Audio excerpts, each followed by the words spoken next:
Welcome back, everyone, to our Government Contracts podcast series. Today we want to talk about artificial intelligence. AI, it's everywhere you look, it seems. You can't go a week or a day or an hour without a news article or a tweet about it. There's new and innovative uses of AI, and of course, there are risks that come along with it. Not just the ones you see in movies, but the ones that counsel and all sorts of compliance personnel have to think about every day. So how do you deal with that? How do you identify the risks and figure out how to manage and mitigate them? Today I have three guests, very lucky today. My partners Tracye Howard, Duane, Pozza, and Kat Scott, to talk about trends with AI policy. And we're going to focus in on focus broadly, and then zoom in on government contracting issues. When I think about AI, one thing that occurred to me in getting ready for this podcast is there are some themes that sound reminiscent from prior it's the next big thing in federal contracting, like data analytics. But people don't make movies about SQL servers and Oracle databases. So AI has, I think, a broader kind of attention to it that is really important to understand before thinking about how is this really going to affect government contracting. Understanding the broader principles are really important. And so for that, Duane, I want to get started with you. What's going on with AI at policy level in the federal space? Thanks, Craig, and happy to be on the podcast. The short answer is there's a lot going on at the federal level on the AI policy space. And I think it might be interesting to start sort of at the top with the White House. The Biden administration has continued what I think is the previous administration's push to really sustain, enhance, and promote AI research and development to make sure that the U.S. remains a leader in AI development. It has done this through a number of different work streams, lots of different acronyms coming out of the White House and various AI task forces to try and promote this kind of development. But at the same time, there has also been a focus on the potential risks. And I think a very prominent discussion about what federal AI policy should be in terms of managing the risks, at the same time promoting the potential benefits of the AI. So just to take a few examples, you've seen some high-level meetings at the White House or convened by the White House with leaders, developers of AI to talk about different kinds of voluntary measures they could take potentially, or even potential legislation to deal with AI on a large level. You also see some more specific things coming out of different offices. So, for example, the White House Office of Science and Technology Policy has been focusing a lot on different AI work streams and recently released what they called an AI Bill of Rights. So that is a sort of consensus-driven document that lays out a bunch of different concerns that stakeholders might have when implementing AI, which is designed to allow it to be beneficial when it's used, but also to address specific things like transparency, privacy, and avoiding bias that are all part of implementing AI in a responsible and successful way. There's a few other work streams going on, and I'll turn it over to Kat, actually, to talk a little bit more about that. Yeah, thanks, Duane. I agree. There is a lot going on at the federal level from federal agencies in the AI space. As folks know, last year, the FTC took steps to launch a privacy and data security rulemaking proceeding. They released an ANPR, or an advance notice of proposed rulemaking, and it was really broad. It asked a lot of questions about commercial data practices, but one big area of focus and a clear area of concern from the FTC is AI, or automated decision-making. So to the extent that that rulemaking proceeding moves forward, I think we can expect continued scrutiny and potential rules for AI coming out of the FTC. NTIA is also an agency that has been really focused on AI recently. They're an agency within the Department of Commerce, and they have recently launched 2 proceedings to draft reports that may implicate and inform future federal privacy and AI policy. So the first is a report on the intersection of privacy, equity, and civil rights issues. They're asking questions about whether and how commercial data practices, including AI practices, can lead to disparate impacts and outcomes for marginalized or disadvantaged communities. And then the second is a report more focused on AI. It's AI accountability mechanisms. So a lot going on from federal agencies taking a more regulatory approach to AI. And then on the flip side of that, you have NIST, another agency, and the Department of Commerce, and they recently finalized and released an AI risk management framework. So this is a document that helps organizations identify and manage AI risks. And we think it's really exciting, right? It's taking less of a regulatory approach to AI and instead looking to facilitate innovative deployment of trustworthy AI at the same time as identifying and mitigating risks. It sounds like a lot of agencies and acronyms that many of our listeners might not have as kind of their day-to-day agencies that they're focused on. And what I hear from you, and you can nod along or even say yes if you want, is there's going to be some push-pull that, Tracye, we've seen our contracting clients deal with, where you want consistency across government, but that takes a long time, and you can start to slide behind industry and even in the defense sector, our adversaries. It seems like that's going to be a tension we're going to be facing from here on in. Yeah, I agree with that. And, one thing that OSTP, another one of those acronyms, is doing right now is they actually have a request for comment on the development of a potential national AI strategy with, I think, one goal being trying to find a more uniform approach across at least the federal government in treating how AI will be affected.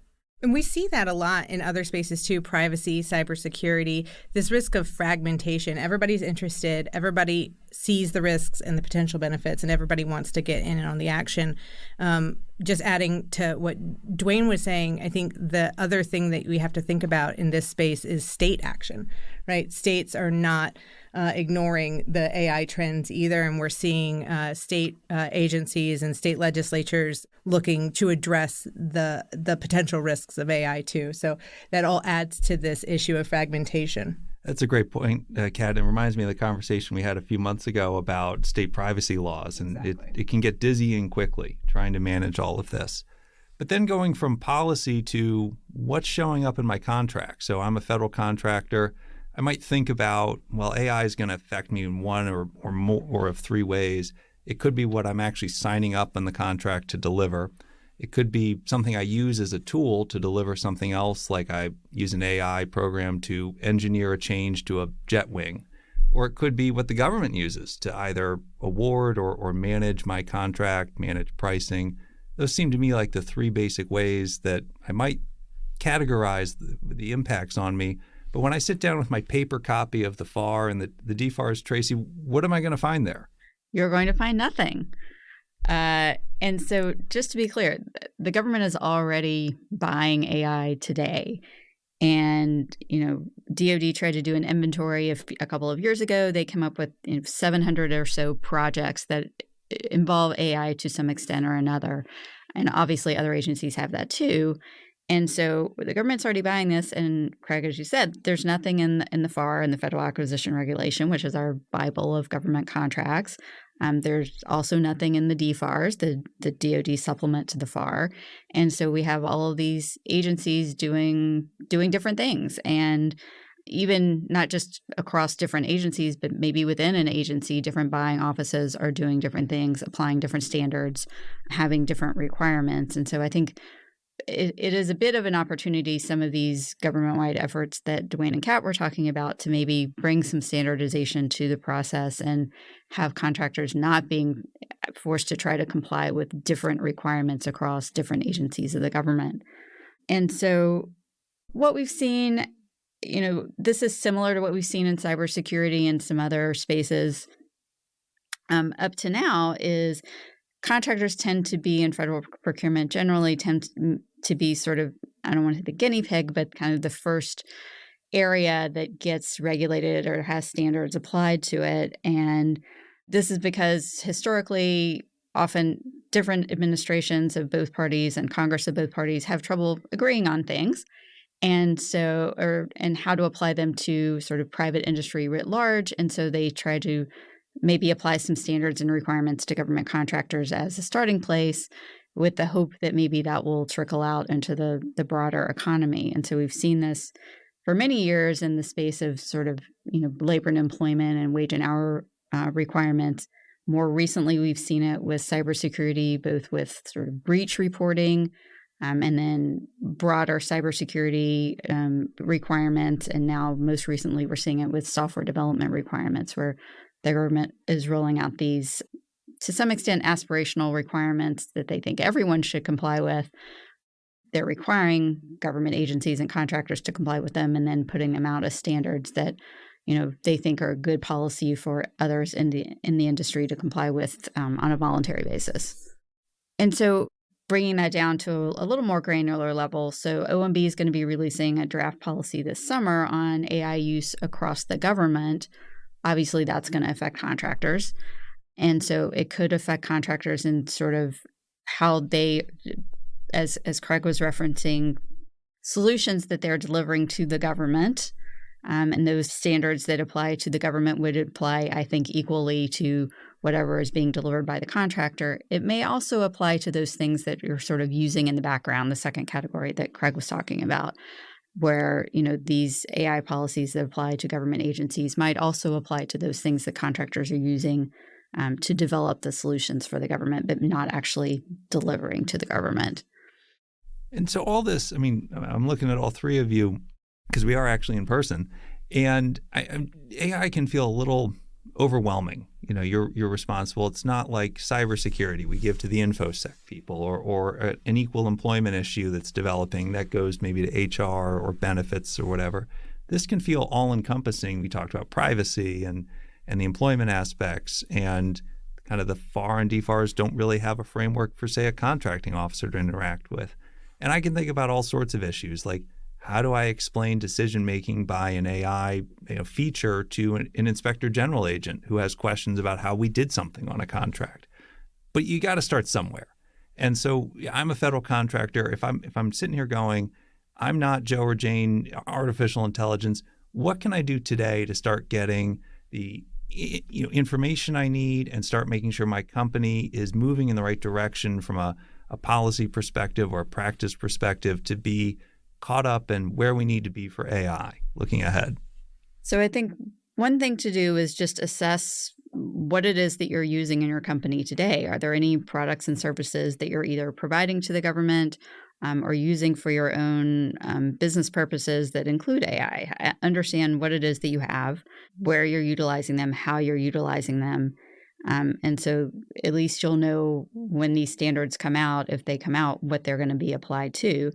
And then start to understand, what it is that the government is buying today and what those standards are. And some agencies, the Department of Defense in particular, has put out, they have this online marketplace called Tracye Solutions. They post their problem sets for AI.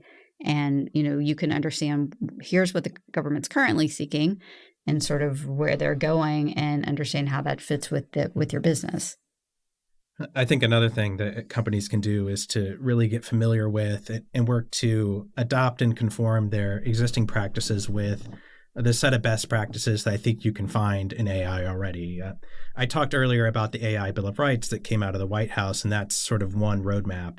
But an even more detailed roadmap is one that Kat mentioned, the AI risk management framework that was developed by NIST. It has a lot of detail, actually, about the different ways that companies can actually take these high-level principles and boil them down into action items to actually work through some of these issues. And again, at a high level, that include things like transparency, explainability, privacy, security, ways to identify and avoid bias, and also accountability, which is the idea that there should be human oversight over AI in certain circumstances. And the last thing I'll say on that, and it's obviously a complex topic, is it is risk-based. So a key aspect of this is identifying where the risks are highest in using AI and where they might be lower, and then adjusting your practices accordingly.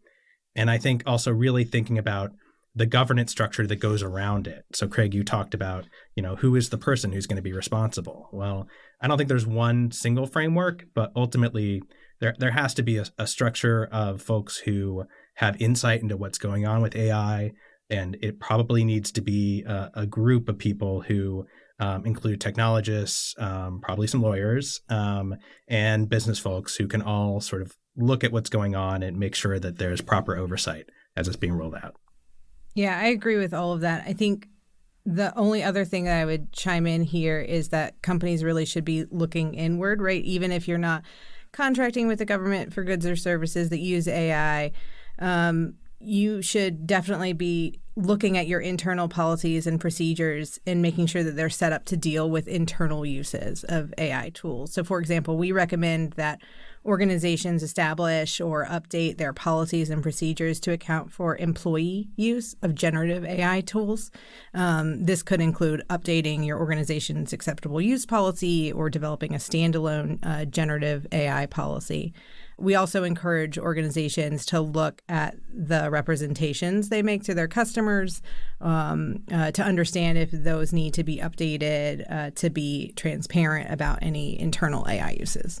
I think that's a great point, Kat, too, because it's almost timeless advice, because policies at least show, hey, we thought about this. And we're not just sending people off onto the internet with AI tools without any type of guardrails for them, even if they're not the perfect, at least starting somewhere is the place to go. So Tracye, Duane, Kat, really appreciate it. I think this is a conversation that will continue to evolve. And the good news is now that we have your voice prints, we can just generate a 6-podcast series for the rest of the year while you all are doing other things. So I want to thank all three of you for joining us. Really appreciate the insights, and thanks so much. Thanks, Craig.